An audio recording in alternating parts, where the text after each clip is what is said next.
Espionage in the Ottoman Empire. Did you know that one of the greatest empires in world history, ruling over millions across 3 continents, depended not just on its massive armies or its legendary sultans, but on a hidden world of spies, informants, and secret networks?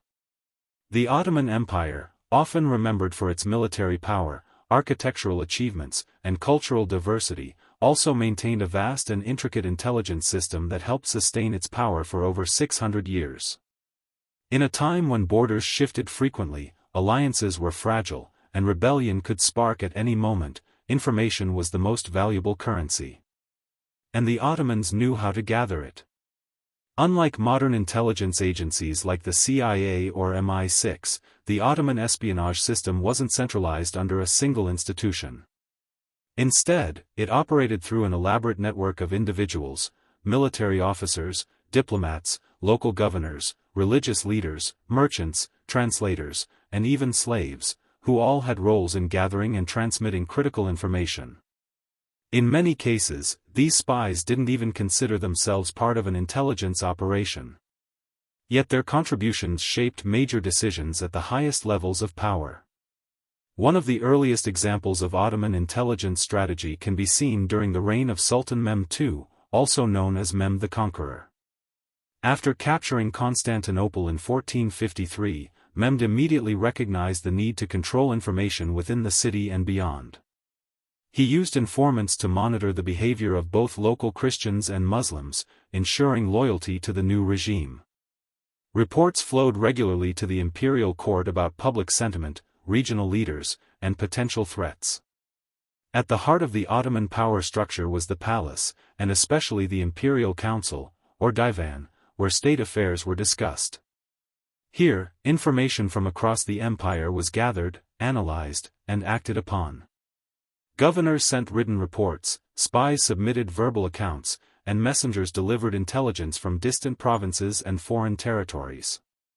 This flow of knowledge helped the Sultan and his advisors anticipate uprisings, understand enemy movements, and maintain control over a geographically and culturally diverse empire. A key player in the Ottoman intelligence world was the Reis-ul-Kutub, the head of the scribes, who essentially functioned as the chief of foreign affairs. This official was deeply involved in reading, translating, and responding to intelligence gathered from embassies and consulates abroad. Ottoman diplomats stationed in cities like Venice, Paris, and Vienna weren't just engaged in formal diplomacy, they were spies in disguise. They bribed informants, attended social gatherings to eavesdrop on elites, and sent coded letters back to Istanbul with updates on European politics and potential threats. But espionage wasn't limited to high-ranking officials. On the ground level, traveling merchants often served as informants, both willingly and under pressure.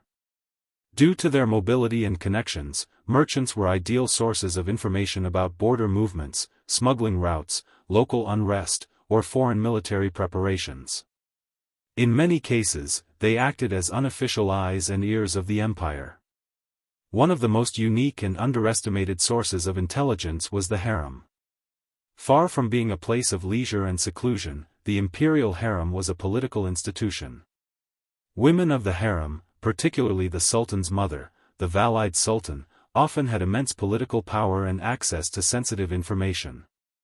Trusted servants and eunuchs, who had access to both the harem and the administrative parts of the palace, could serve as intermediaries in intelligence matters. Some historical accounts suggest that the women of the harem influenced state affairs through strategic marriages, correspondence with foreign courts, or by supporting one political faction over another. The Janissaries, the elite corps of infantry soldiers loyal to the Sultan, also played a role in intelligence gathering. Although primarily a military force, the Janissaries were often stationed in urban centers where they monitored public order and reported suspicious behavior. In provinces where the central government's control was weaker, Janissaries could act as enforcers and informants, sometimes using their own networks to uncover plots or suppress revolts. During wartime, espionage became even more critical. Before launching campaigns into Europe or Persia, the Ottomans often sent spies ahead to map terrain, gather intelligence on enemy troop movements, and assess local allegiances. One famous example is the use of scouts and spies before the Battle of Mohacs in 1526, where accurate information helped Sultan Suleiman the Magnificent achieve a decisive victory against the Kingdom of Hungary. Espionage also went both ways. The Ottomans were constantly targeted by the intelligence operations of rival empires. The Austrians, Russians, Venetians, and later the British and French, all maintained networks of spies in Ottoman territory.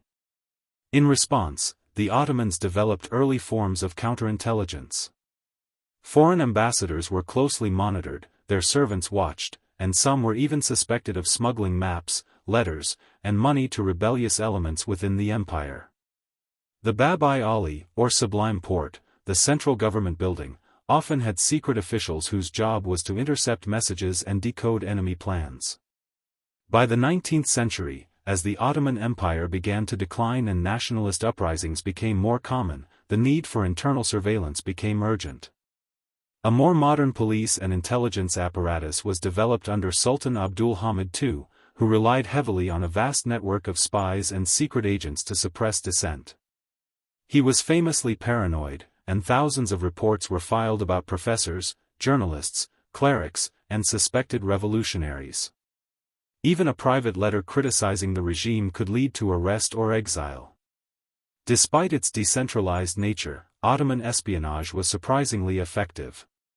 It allowed the empire to manage a population of diverse ethnicities, religions, and languages. It helped prevent or suppress rebellions, influenced foreign policy, and sometimes even decided the outcome of battles. The Ottoman state understood that to rule such a vast empire, knowledge was as essential as force. Espionage in the Ottoman Empire was not simply about secrets, it was about navigating a world of alliances and betrayals, whispers in palace corridors, and coded letters smuggled across borders. It was a constant, silent war in the shadows, fought not with swords, but with words, loyalty, and deception. And in that world, those who controlled the flow of information often held more power than those who controlled armies.